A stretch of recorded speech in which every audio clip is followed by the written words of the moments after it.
Well, I made it through 1 year. So I wanted to create this video simply because I got a message this morning from YouTube that said, congratulations, you started your channel 1 year ago. Now, it's funny because it's not really a year ago that I started. I posted a video for for a form for someone to see what I was doing with some battery cells. And that was the beginning of my channel and my YouTube journey. But because it hit me so hard when I saw that this morning, I thought, I'm going to kind of talk a little bit about the first year, what you can expect, what you should be looking forward to, and things that you should focus on and things that you should lay off of for a while unless you get a little bit more comfortable with them.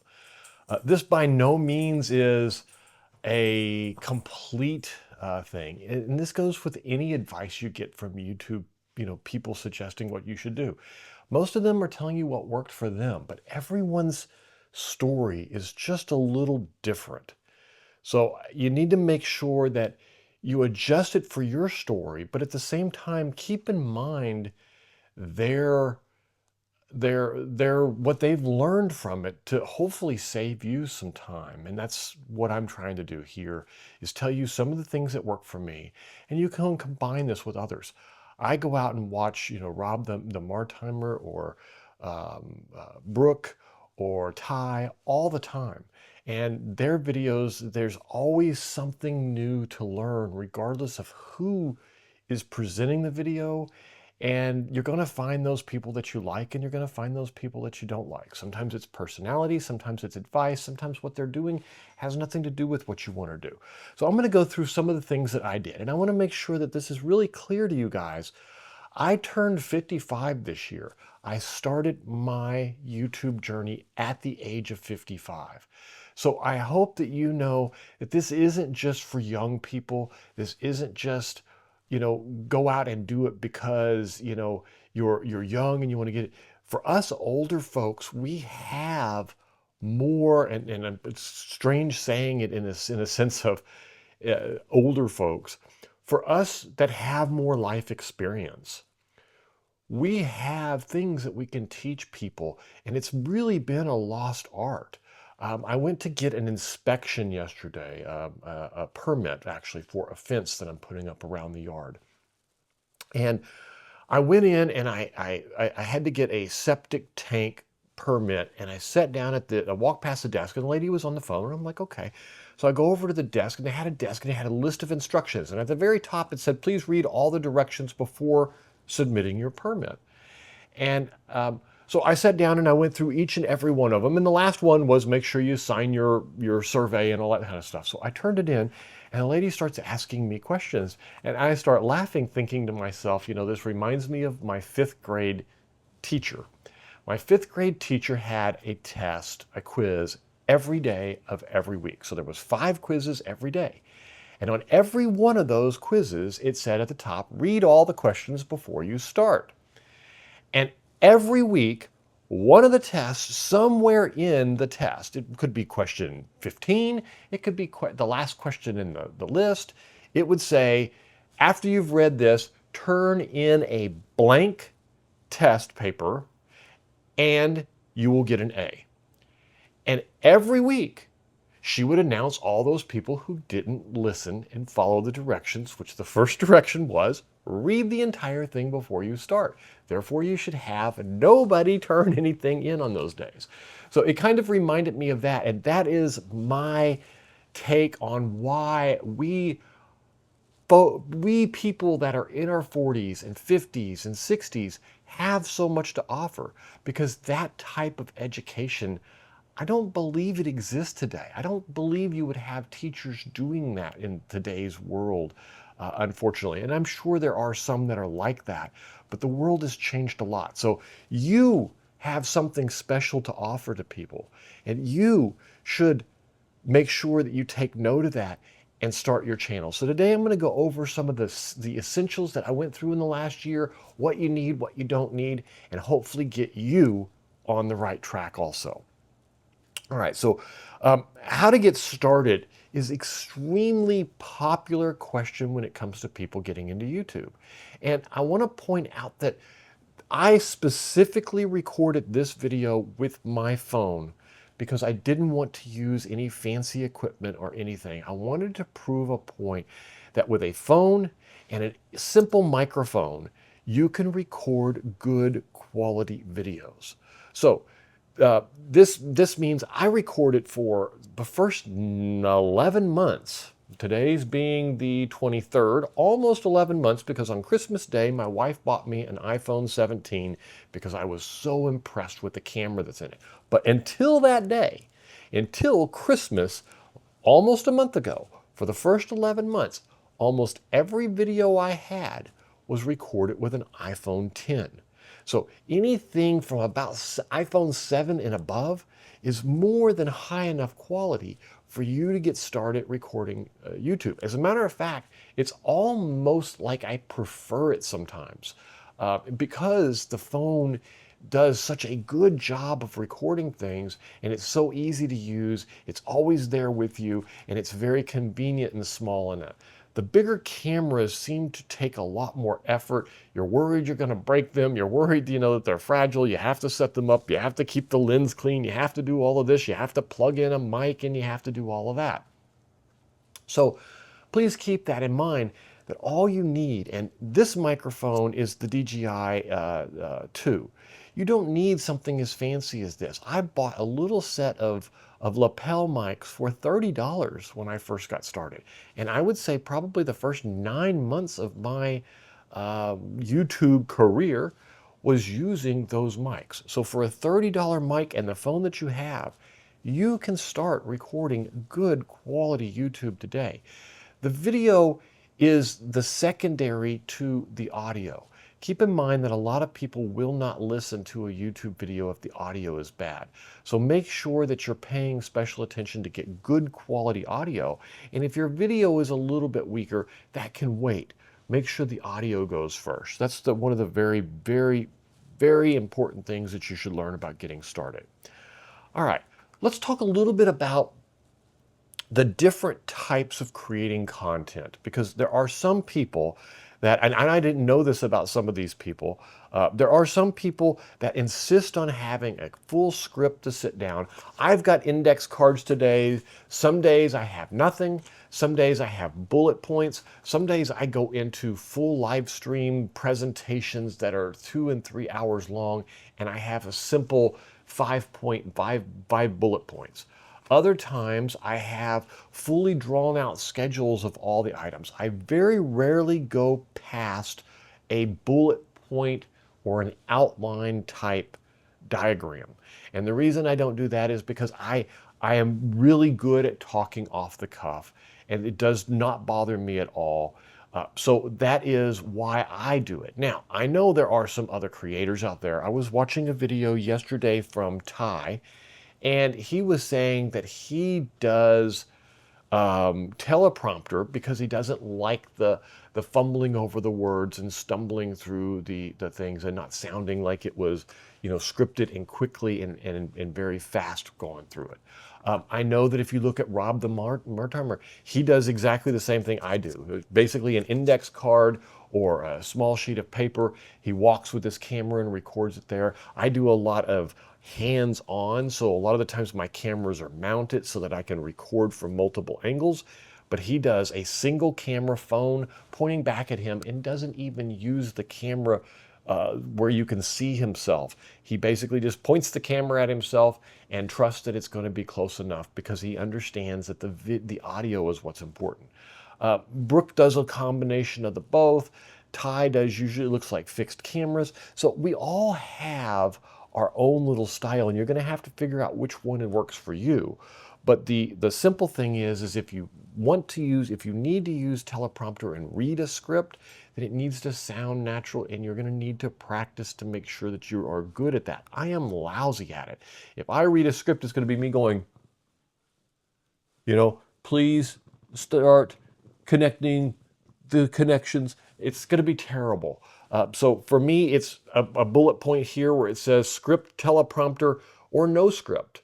That's my second bullet point, is no script. And that's what I do. I have no script. I just have bullet points that I talk about. That way I don't forget things. Sometimes I even go without that and then I forget things. It took me a little bit of effort to come up with a list for this one because I didn't really want to take the time to do it, but I did anyway. Okay. The next items I have on my little index card here are formats of video. Whether you're long form, whether you're short form, whether you're extra long form, whether you're shorts, whether you're live stream, or what I also enjoyed doing this year is I tested, and I tested all of these. I tested creating a live stream that was translate into multiple long form videos, and it worked fantastically. And I saw some other people doing the same thing and it worked for them also. So, and a lot of the times what I will do now is I will use my live stream software to record things and turn that into a video without live streaming. And I'm using live stream more now for something that I would never use for a video. Basically, come hang out with me at the solar shed while I do maintenance and I take a panel apart and I line up all the wires and connect everything and put it all back together and sit and chat with people at the same time. That would make for a very boring video. It makes for great live stream though, because a lot of interaction and people just hang out and have a good time. So advantages there. Now, if you look at someone like Rob, when he does his live stream, you know, he's got lots of participation, 50, 60, 70, sometimes 100, 150 people online. And so his is more of a Q&A style thing. Mine is more people come to watch than they do to come to talk. I love the talking aspect of it. So hopefully when this channel grows a bit more, we can have the live streams and have that aspect of it also. So for those of you who don't know me, and I'm going to stop right here and just kind of give you a little introduction. My name is Matt. I run multiple channels. One of them is this YouTube growth channel because I love to help people. That is really why I'm on YouTube. I also run a solar channel, a DIY solar channel. My DIY solar channel is extremely popular. I hit 18,000 subscribers this year in my first year, and it's been very, very successful. I also have well, I'm calling it Build Unbound, which basically is just a building channel. Things that don't fit my solar channel, like this weekend I'm putting up a fence. I'll have putting the fence up. If I, do something in the house, hang blinds or fix a door hinge or something like that, it doesn't really belong on the solar channel, so I'll put that on that channel. I have 3 different levels of success between the 3, and last video I put out is, if you're really interested in those 3, you probably want to go back and watch it, but the short version is the solar channel is extremely popular, 18,000 subscribers. I release multiple videos every week, long form, live stream, shorts, the whole shebang. The middle channel is the Build Unbound. It's fairly popular, but it's still new. I put out videos whenever I do something. If I'm hooking up, setting, fixing something in my trailer, I'll put it on there. If I'm putting up a fence, I'll put that on there. If I'm doing this in just whatever format happens to fit, that's what I do for that one. It's gotten good traction, but it's very, very young. It's probably not even a month old yet. Then I have the third channel, which is this one, and I have been off and on with this one. I started posting, and but this is a very competitive market. But my urge and my want to help people outweighs the competition. So I will stick with this one simply because eventually I know that it will grow to a point, and I am very persistent in putting things out. I'm very prolific. I release on the average probably 3 to 5 videos a week. And I will continue to do so, and maybe even increase that speed as the different seasons come up and different levels of success incentivize me to be even more prolific.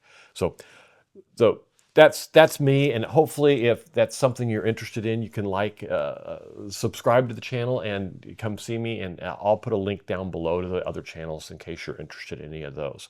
Let's talk a little bit about money. A lot of people look at YouTube and they think they're going to, instantly get rich and make a ton of money. And YouTube can be a life-changing thing, and it can also be a life sucking thing. And what I mean by that is I've spent a year doing it and I've made some money this past year, but nowhere near enough to replace my engineering income.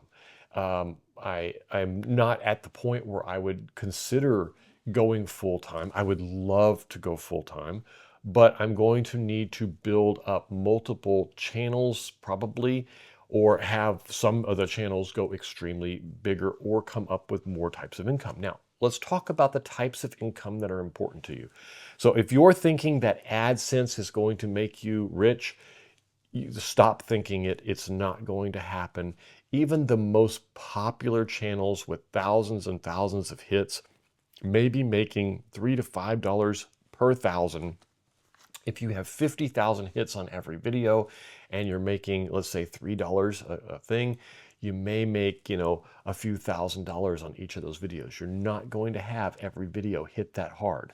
So you may end up with a couple $1,000s to $5,000 a month would be the upper side of where I would suggest that's probably going to come down at. Right now, I'm still down at the hundreds category. And I'm sure that there are a lot of other larger channels that make more, where you get into the 2, the 3, the 4, the 500, or the million views of things. But those are the larger exceptional channels, not your normal everyday average monetized channel. Your average monetized channels are going to get a few $100s a month, and that's not going to pay the bills. So the good news is there are a lot of other ways to make money through your YouTube channel. One of them is use it for a lead magnet to bring people into classes and courses and educational type, hands-on type stuff. I use it for this, for me to do one-on-ones with people, to walk through, talk about their solar system, give them some suggestions, tell them what I've done and stuff like that. I've recently started a new series where I interview people who've gotten solar systems, and then I come back and give them feedback on what I would change to make it more of what they were expecting when they bought it, and then what they ended up getting. So things like that, you could make a amount of money, but the amount of money that you can make is limited by the amount of time that you have. This is like a piano teacher or any other type of teaching type, hands-on type thing. There is a limited amount of time that you have. So the way to advance that is to use something like Kajabi, to run online courses where they log in and they get everything in a video course that they could do, and then you can charge for that course. I have also done that in this past year with moderate success. I've launched my first course at the beginning of the year on January 1st, and it did launch with a couple of founding members. I'm looking at how I want to structure that for the next year. And I probably will go with smaller courses as opposed to larger courses until my footprint builds a little bit. But that's depends on what you're doing. I know that there are other creators that do the same thing, and they use teaching and mentoring as a huger income. Those are a little bit higher ticket items. They also take a lot more time, and time is the factor when you're at the growing stage, because you're usually working two jobs. You're working a real full-time normal job that pays the bills, and you're working YouTube and trying to expand it to the point where it can pay the bills. So once you go full-time, that's a resource you can tap into. Until then, you've got to figure out how to make that work. And you're small enough that it's not easy to get those type of clients. So then there's affiliates. Affiliates is where, depending upon the type of channel you have, this can be hugely successful. You can go out and you can go to Amazon right now. You can open up affiliate links, and thank you, Brooke, again for introducing me to this method of income. But you can go out to like Amazon or other places, and you can hook up affiliate links. So when I build a solar system, usually there's 10 or 12 little components that I'm using. Or for example, here, when I reviewed this microphone for other creators, I put a link to Amazon for that. And if somebody purchases it, then I get a small commission on it. Now, we're not talking about thousands of dollars here. We're talking about coffee money, or as I've heard it called, milk money. The milk for my coffee, that is. So you're looking at, commissions of 2 to 3 to 4%, and then you're not going to get much more than the 2 or 3% that you would see. I got a fly flying around me here. That you're going to see from that. And yes, you can make another $20 or $30 or maybe even $50 to $100 depending on the type of gear that it is and what kind of products you're pushing. And that is going to change depending upon what type of channel you are. If you are a clothing channel and you're pushing clothing that's out there, quite popular out there, then that might change. If you're a tool channel and you're doing tool reviews, then you may be able to make quite a bit that way. So that's something that does it. For me, I am a specialized, my solar channel is specialized, and I do the solar systems, and larger solar systems with the commissions on those are a lot larger. So you're looking at showing someone a system that they can install in their house, and the investment is usually tens of thousands of dollars, and therefore you get some large commissions. So it all depends on the scope of it when you're looking at that. Okay. So that's affiliates and money. Let's talk about where you need to go as a creator to get to these points, because all of those are future things and you have to get to the point where you're posting videos first. So let me tell you some of the things that you're going to really want to focus on. And the reason you see a lot of creators like myself tell you post, post, post isn't because the video that you're going to make is going to make it. It's going to turn your entire world around. And it might. That said, it might turn your entire world around. But the reason that we say that is there are things that you need to do. And the way I equate this to it is, let's say that you're going to go play a game of golf. And it's your first time walking onto the golf field, and someone walks up to the golf field and says, okay, let's start. If you don't understand the game of golf or even know what golf is, you have to first understand that you need to hit the ball and make it into a hole. And you have to understand, well, how do you see where the hole is? How do you know that there's a flag down there that's at a post and tells you where that flag is and how to get to it? So there's things that you need to learn about YouTube that are very similar to learning to play golf. And I am not a golf player, so please forgive me if I get some of the terminology wrong. But if you are going to learn to play golf and you expect to be good at it, then you're going to need to practice. And nothing that you read or have someone tell you can fix your golf other than you getting out there and hitting that ball. Now, some people go up and they hit the ball and they say, okay, I went and I played golf, and they go, golfing once a week and they hit, 18 holes, so they hit 18 tee-offs. Others go to a driving range and they drive buckets of balls. They don't buy them by, I want to drive 100 balls. They buy them by a bucket of balls. Now, if you are the person who does the bucket of balls, as opposed to the person who goes and does golf and plays once a week, the amount of practice you get from hitting that bucket could be, let's say it's 100 balls. So that means it's the equivalent of 5 weeks of practice from over here, assuming that, 20 tee-offs in every week that the maximum you would get. You're going to hit a bucket of balls that has 100 balls in it. So you're going to get 5 weeks of practice. Now, if you go to the driving range every day for a week, you're going to have 7 times 5, and you're going to have 42 weeks of practice, which you're going to have almost a year's worth of golf tee-offs in 1 week that you would never get from this over here in less than a year. So the same thing is true with YouTube, and nobody can stress this enough, and I want to stress it to you extensively, that you need to learn to understand how to build thumbnails. And it's not something that you can just read about and do it. You need to read about it, and you need to have the practical experience. The same reason a doctor has 2 parts to his education, you need 2 parts to your education. A doctor goes in and learns in the classroom how to perform heart surgery, but then he works with other surgeons for years before he's allowed to cut that person open and perform that surgery.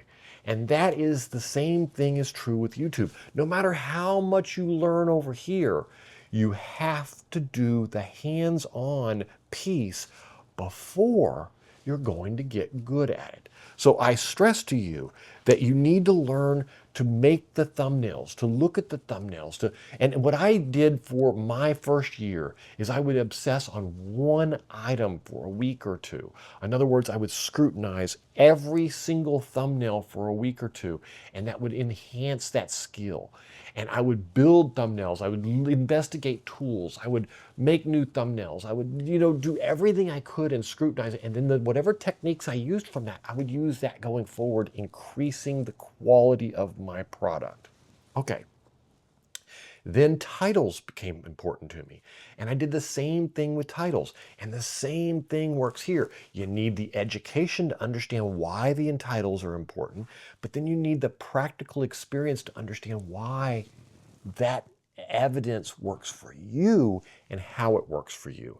And this is something that is, you're even after a year, just last week, I had a breakthrough with titles. And I realized, and I've always heard it, but you don't realize it just how I can release a video that says, this piece of crap blew up in my face, and that failure title gets twice the traffic of, I tested this and it don't work the way I thought it would.